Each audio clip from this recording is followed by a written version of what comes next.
Welcome back to the deep dive. Okay, so today we're doing something a little unusual, actually. Hmm. Instead of our usual stack of articles or reports, we're focusing everything, our whole deep dive, on just one thing: the lyrics to a song. Okay. Which one? Callipygous by Joe Longshot. Ah, right. Interesting choice. It is, right? Yeah. And what's wild is, first, he does everything on the track himself, vocals, all the instruments. Quite a talent. Hmm. But really, it's the lyrics, the sheer amount of, well, really high-level vocabulary and references he uses, all packed into this one song about a pretty specific subject. Yeah.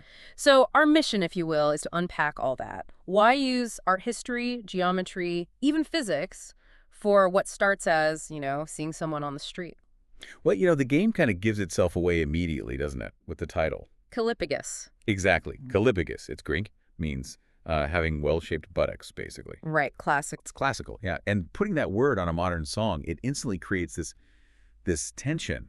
It signals something, I don't know, arty, academic, maybe. Yeah, like highbrow. Highbrow, exactly. Mm-hmm. But then it's applied to this really immediate, almost raw physical admiration, street-level stuff. And the song even calls out its own intro, right? The booty-shaking guitar intro. It's like, it's daring you. It is. It's saying, can you handle this level of analysis for this subject, especially with this beat? Okay, so let's dive into that first verse. He sets the scene right away. Saw you strut down Avenue B.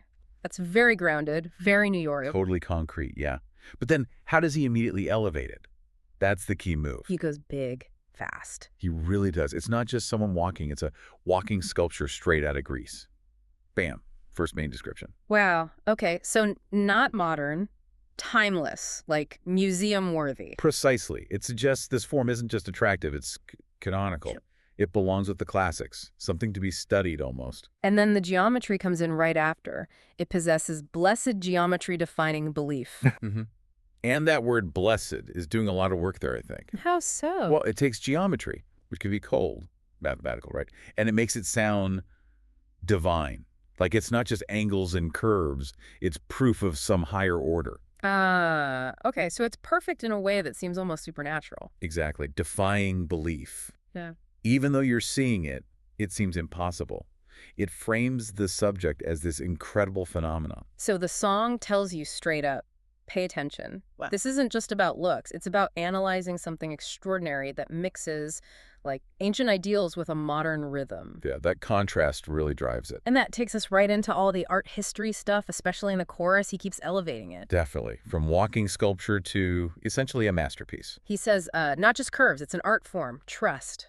Putting it right out there. And in the specific comparison, a Michelangelo kind of lust. Okay, why Michelangelo, do you think? Yeah. Well, Michelangelo, I mean, David, right.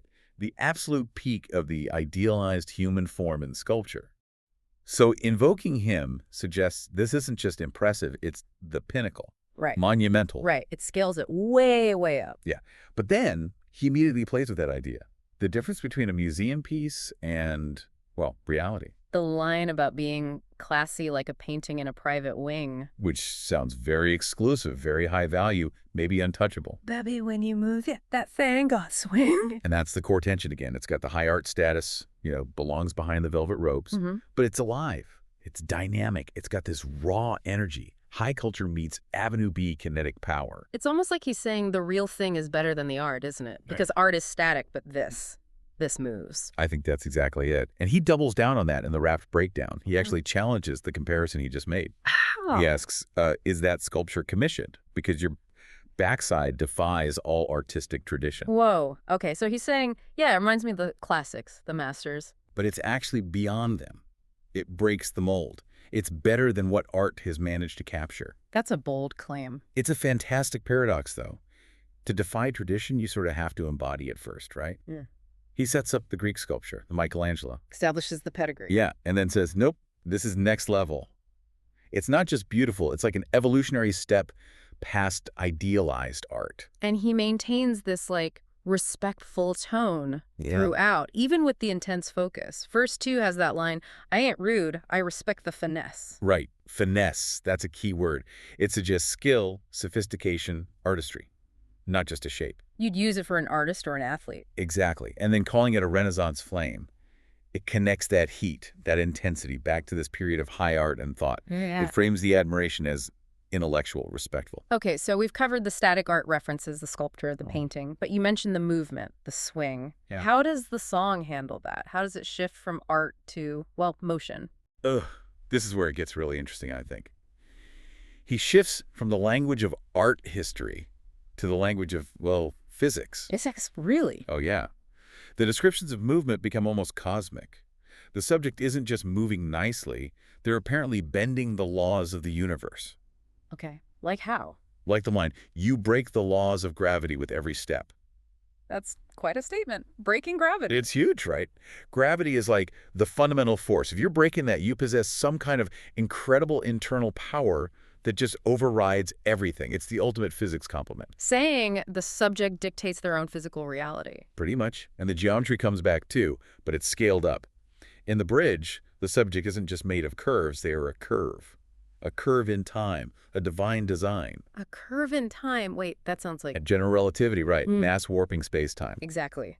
So he's taking this physical attribute and saying its effect is literally bending dimensions. Mm-hmm. Which makes the observer feel lucky to be orbiting around you. Yeah. The subject becomes a gravitational center. It's kind of mind-blowing for a pop song lyric. It really is, the level of detail. And maybe it needs that kind of extreme language to explain the impact it describes. Because this movement doesn't just look good, it seems to physically affect things. Like turning stone to dust as they walk by. Yeah. Which sounds metaphorical, like awe, Yeah. but it also suggests a genuine physical destabilizing force. And that force hits the observers hardest. It stops everything. Got the whole world caught in your hush. Mm-hmm. Silence, Yeah. focus. Then the internal reaction, hearts rush, and then the mind. Minds combust. It's like witnessing this is so overwhelming it causes a short circuit, cognitive overload. It suggests that extreme perfection, when witnessed, isn't just admired, it's actually kind of shocking, maybe even disruptive to your sense of reality. The physics language captures that feeling of disorientation perfectly. Okay, so we've got Greek art, Renaissance art, theoretical physics, all analyzing the shape and the motion. But what's the final point? Is there a message beyond just the physical description? What about the person? Yes, and this is crucial, I think. The song pivots to make it clear that the power isn't just passive beauty, it's about agency. Agency. How? It highlights the way that you own it. And wearing the shape like a crown, Yeah. that's active. It's confident. It's a performance of self-possession. Ah, so it's not just having the quality, but how it's carried. Exactly. And crucially, it brings in character. It states, you got beauty and brains, this ain't no simple game. Right, that line. Important. Very. It pushes back against any idea that this is just about a body. It says the person's intellect matches their appearance, its whole package. And the origin of this perfection, the lyrics say it's natural, right? Yeah. Innate. Yeah, strongly. Callipygous, can't be taught. And also, it's a blessing and a vibe, not something you bought. That feels like a rejection of, I don't know, manufactured beauty standards? I think so. It emphasizes inherent value. It's not about effort or money or external validation. It just is a blessing, tying back to that divine design idea. So the final description of the impact uses those three adjectives: glorious, scandalous, and unjust. Great combination. Glorious, maybe because of that divine origin. Scandalous because it stops traffic and makes minds combust. And unjust because, well, it's just unfairly perfect compared to everyone else. That's how I read it. It covers the whole spectrum, the divine, the social disruption, and the sheer overwhelming quality of it. This is a really complete summary. So we started with a Greek word on a song title, Yeah. followed it through Avenue B into art galleries, physics labs, and ended up discussing agency and innate value, all from one song. It's quite the journey. Joe Longshot didn't just write a tune, he wrote like a multidisciplinary thesis. He really did. An academic ode, almost. Which leaves us with a final thought, maybe something for you, the listener, to chew on. We spent all this time unpacking the paradox, right? How this subject is framed using all this high-flown language, classical, artistic, scientific, how it both embodies and defies artistic tradition. But then the song ends very simply, very personally. I thank the stars for us. Considering everything, the divine design, the defiance of tradition, what does that actually mean? When does that intense physical reaction, the admiration, stop being just physical and become something else? Maybe philosophical, an appreciation of cosmic order manifested on Avenue B. When the analysis needs footnotes, maybe. That's a great question. It makes you think. It really does. Well, thank you for diving deep into this one with us today. Maybe the next time you see something striking, you'll wonder what kind of treatise it deserves. Could be fun. We'll catch you on the next deep dive.